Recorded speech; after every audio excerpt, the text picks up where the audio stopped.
The last thing I did before my son disappeared was wind his music box. I don't know why that's the detail I keep coming back to, but I do, every single time. The small brass key, that little melody fills the nursery. Illy's eyes are going soft and heavy. I kissed his forehead. I went to bed. And somewhere between that moment and the next morning, someone came into that room. The day I married Nathan Blackwell, I thought I understood the kind of family I was marrying into. I didn't, not because I was young, not because I was blind, because there are things that only become visible from the inside. But Nathan had something I'd never found in another person. He made you feel like you were the remarkable one, not the Blackwell name, and in certain Chicago circles, that name carried real gravity. Not the Lake Forest estate that looked like something out of a magazine that ends badly. You, standing at the altar, I felt something I can only describe as arrival, like I'd finally gotten somewhere I hadn't known I was heading.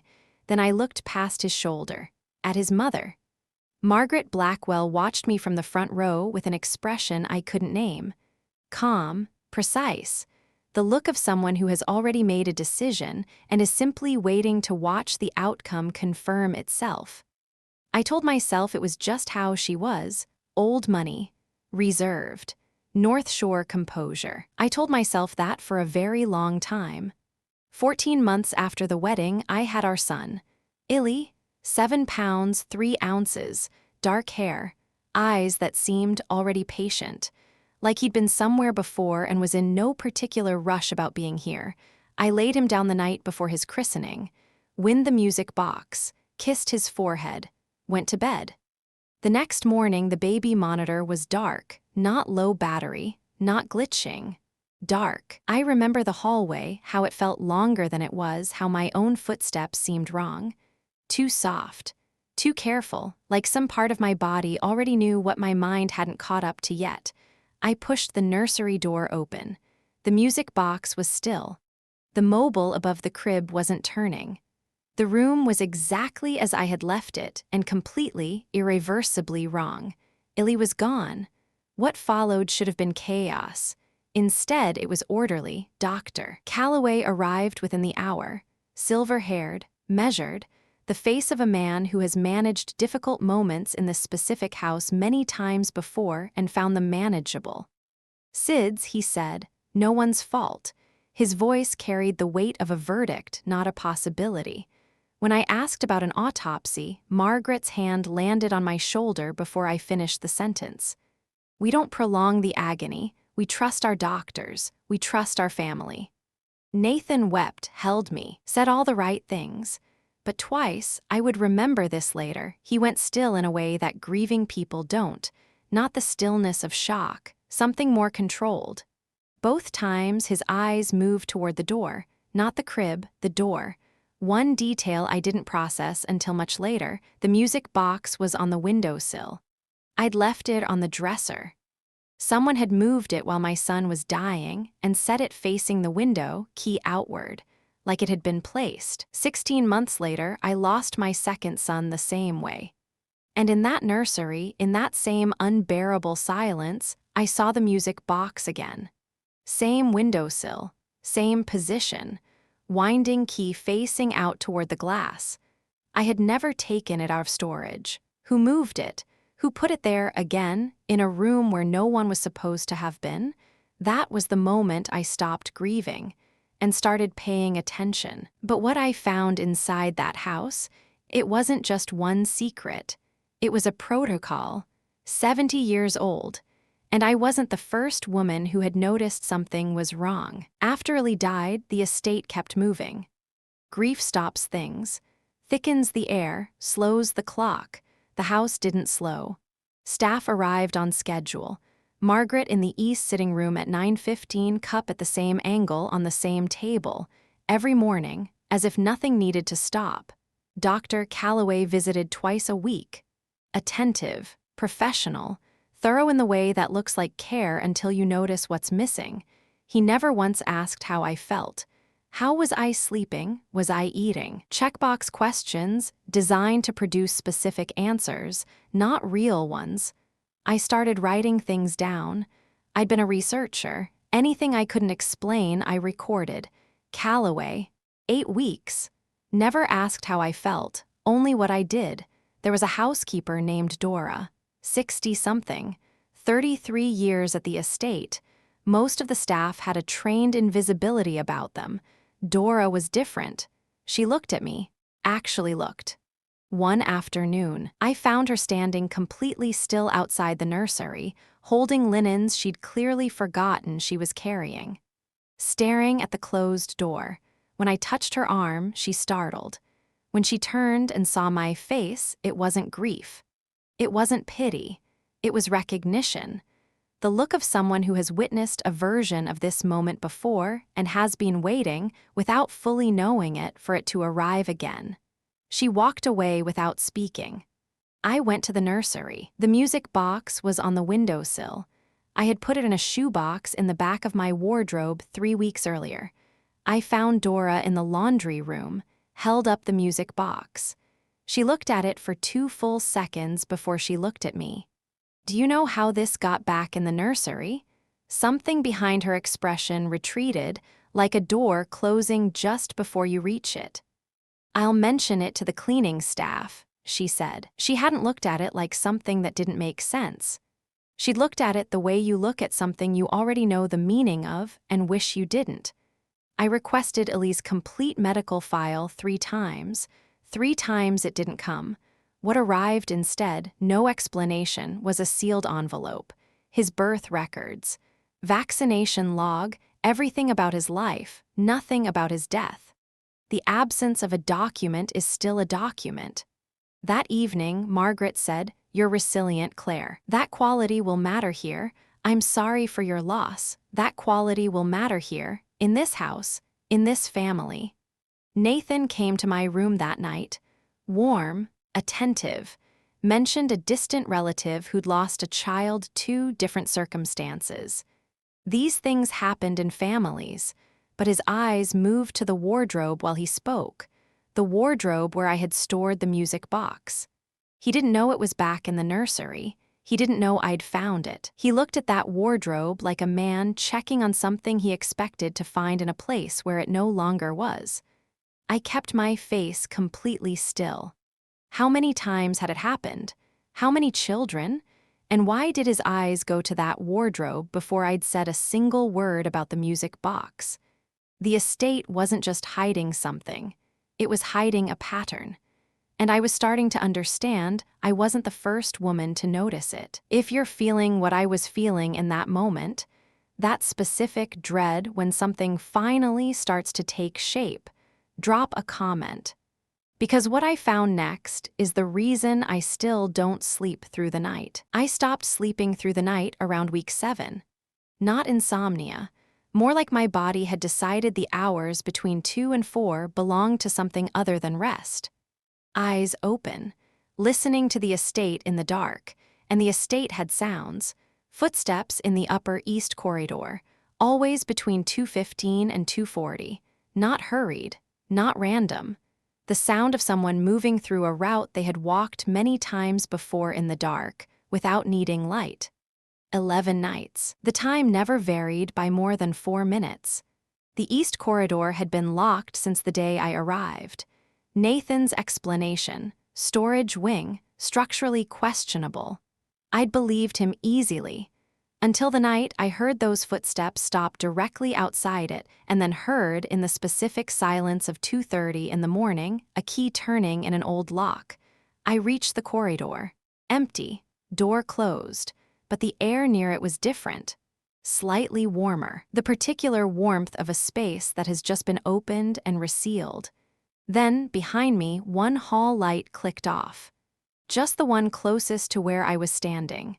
I went back to bed and understood in the clarity that only comes at 3 in the morning, this house wasn't just holding secrets, it was managing them. There's a difference. One is passive, the other requires upkeep. I found the original architectural survey in a county archive. 1903. A service hatch at the far end of the east staircase was built for housemaids and hidden behind a linen panel that probably hadn't moved in decades. Thursday. Margaret in the city. Nathan is on calls. I went up. Found the panel, moved it. The hatch was there. Narrow passage. Dark. The smell of sealed years. I moved through on my hands and knees, flashlight clenched between my teeth. Not bravery. The opposite, a shaking, nauseated forward momentum that had nothing to do with courage. I could not make myself turn back. I thought about Ali. I thought about his patient eyes. I kept moving. The East Wing room stopped every thought I had. Not storage.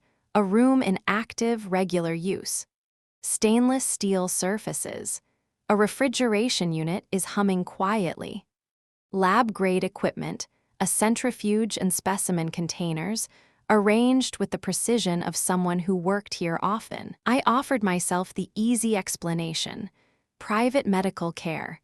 A family managing something quietly. Then I saw the photographs. 6, maybe 7, framed, a single deliberate row along the far wall, different decades, different women, different faces, but all of them were wearing the same expression. The look of a woman who had been in this house with her eyes open, who had noticed, who had eventually gone quiet. A nameplate below each frame. This wasn't just a house. This was a lineage. Those 7 women, I didn't know yet what had happened to them. But what I found in the next room answered every question, and every answer opened something worse. I came back to my room and found my phone and the survey were gone. No confrontation, no accusation, just absent, like a door closed without anyone admitting the door existed. This family didn't threaten, it managed. And there is nothing more dangerous than people who are very, very good at that. I went back to the East Wing that Saturday. The filing cabinet. A lock I'd duplicated from a wax impression off Dr. Calloway's key ring one afternoon when his jacket hung in the entryway and he was behind closed doors with Nathan.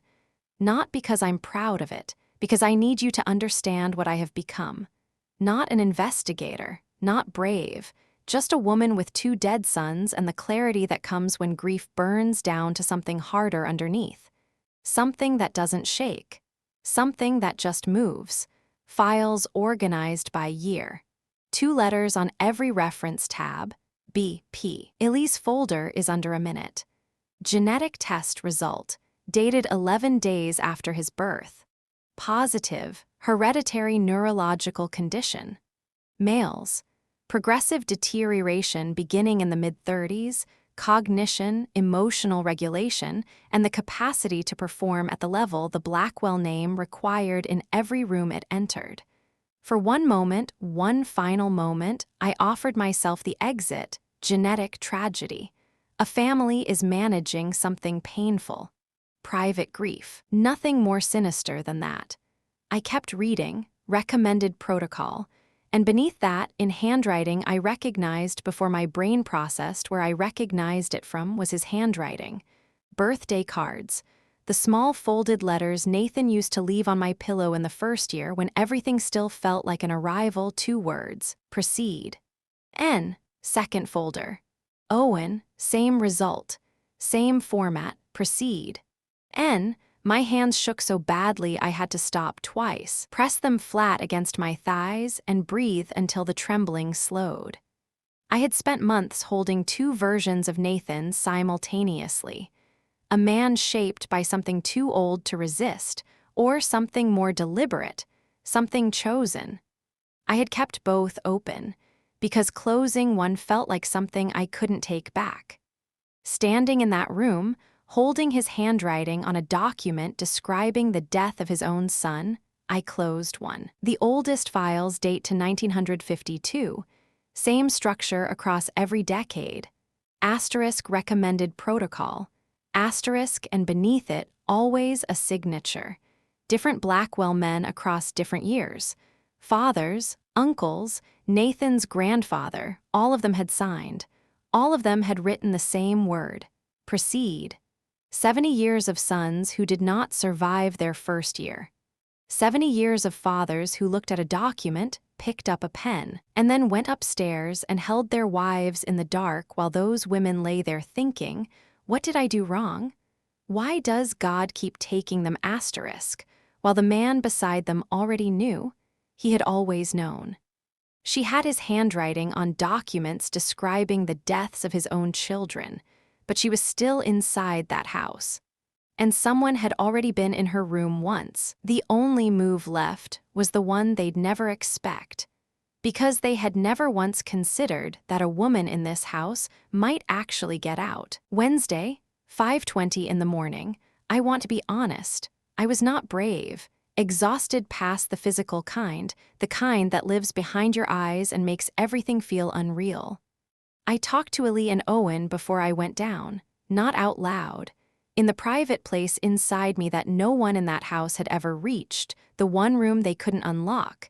Then I descended. Sub-basement. Cold that has never seen daylight. Motion sensor LEDs clicked on. I stood still for 60 seconds, then looked. Steel drawers, floor to ceiling, archival boxes labeled by year. Oldest visible, 1921 to 1937. A steel table, on it a closed laptop. A small blue light pulsing slowly in the dark. Active, Illy's folder. The condition was real. The genetic result was real. I already knew that. What I hadn't known was in the section beneath the clinical summary. Recommended protocol, because the condition didn't kill children. It produced, in the men who carried it, a progressive deterioration in their mid-30s. Cognition, emotional regulation, the capacity to perform at the level the Blackwell name required. The condition didn't kill children. It produced grown men who could not be controlled. And in a family built entirely on control, that was the one thing they could not allow. Asset management. 70 years. 70 years of fathers who signed the document and then went upstairs and held their wives while those women lay there thinking, "What did I do wrong?" While the man beside them already knew. He had always known. The laptop lid was partially raised. One file, a video, dated 4 days before Owen died. One earbud, play Dr. Calloway, sitting in the East Wing room, 1 floor above where I was standing. Relaxed, professional, the voice of a man who has done something so many times that it no longer feels like anything. Owen Blackwell, 9 months, 22 days. Protocol scheduled for the 14th. Induced apnea is consistent with SIDS presentation. No residual trace after 72 hours. A pause. The mother is contained. No external contact detected. Proceed as scheduled. I closed the lid, breathed. I did not let myself feel it, not yet, not here. I had learned in this house, feelings are a luxury you schedule for later. I photographed everything, replaced it exactly as I'd found it, climbed back out. Dora was waiting at the top. Just standing in the early gray light, coat pulled closed. The way you stand when you've been waiting in the cold a long time and decided it was worth it. She pressed a folded piece of paper into my hand. 8 names, women's names, a date beside each one. And at the bottom, in her careful script, these are the ones I knew about. She was already crying, silently, the way people cry when they've held something so long that by the time it releases, there's no sound left. "I should have found a way before now," she said. I held her hand. Her fingers were cold. Then I went upstairs and sent 4 words to Marcus. On a phone Margaret didn't know existed, bought for cash at a Walgreens in Evanston on an afternoon. I'd told Nathan I was getting my hair done. I have it all. 12 hours of performance. Nathan at dinner, warm, attentive, reaching over to touch my hand. I looked at his face in the candlelight. The face I had fallen in love with at 34, and I held both truths at the same time. He had loved me. He had signed that document. Both things were real, holding them without letting either cancel the other. That was the hardest work I did in that house. At 11, I walked out through the kitchen. Barefoot to the back step first, 60 seconds of November air, the last time I would stand on that step. Then shoes, service road. A car 200 meters from the estate's eastern wall, Marcus behind the wheel. I didn't look back. The federal raid happened on a Tuesday. Margaret was brought out through the front entrance. Full composure, back straight. Hands cuffed at a specific angle, as if even now she had chosen the positioning, as if she were still managing it. She looked up once. Her eyes found the hill road, found my car. I didn't look away. I had stopped looking away from things a long time ago. At trial, she was asked whether she felt remorse. She looked at me in the gallery for 3 full seconds. I feel nothing but clarity. What we protected was larger than sentiment. The room went completely silent. I thought about Owen, surprised by his own happiness every single time, as if joy kept catching him off guard. I thought about Ellie's patient eyes, 8 small fingers, wrapped around one of mine at 2 in the morning. And I thought about the woman from 1974 on Dora's list, who walked into a police station alone with nothing but her own certainty and was quietly erased. Everything I had done by following the direction she left, pointing toward the door. She hadn't made it out, but she left something behind. Margaret died in federal custody 11 months in. Her heart simply stopped. Dr. Calloway, 3 consecutive life sentences. Nathan, 18 years.